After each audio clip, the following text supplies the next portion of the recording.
আমি নির্বাচন করব, এটা স্পষ্টভাবেই বলা যায়, কিন্তু কোথায় করব, কোন দল থেকে করব, সেটা পরবর্তী ডিসকাশন।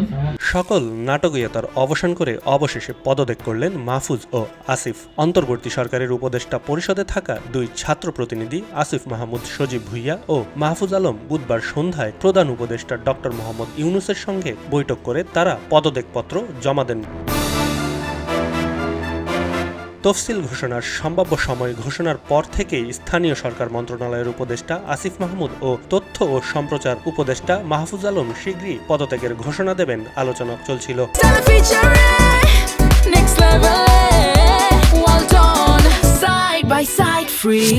কারণ তারা দুজনই আগামী জাতীয় সংসদ নির্বাচনে অংশগ্রহণ নেবেন। এর মধ্যে নির্বাচন কমিশন আজ সন্ধ্যায় বা আগামীকাল বৃহস্পতিবার ত্রয়োদশ জাতীয় নির্বাচনের তফসিল ঘোষণা করতে পারে বলে খবর আসার পর দুই উপদেষ্টার পদত্যাগ করবেন বলে গুঞ্জন জোরালো হয়।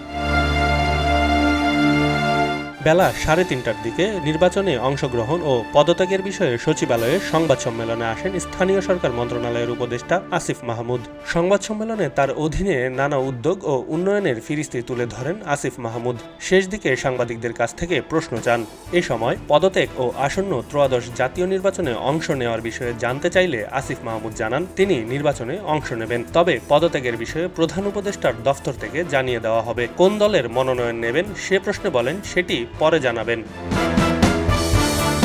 আসন্ন জাতীয় নির্বাচনে মাহফুজ ও আসিফ অংশগ্রহণ করবেন বলেই এই পদত্যাগের খবর বেশ কয়েকদিন ধরেই আলোচিত ছিল মিডিয়া পাড়ায়। এবার দেখা যাক বৈষম্য বিরোধী ছাত্র আন্দোলনের দুই নেতা কোন দল থেকে নির্বাচনের মাঠে লড়াই করবেন। এলো খবরের কাগজ, নিখাত, নির্ভীক, নিরপেক্ষ।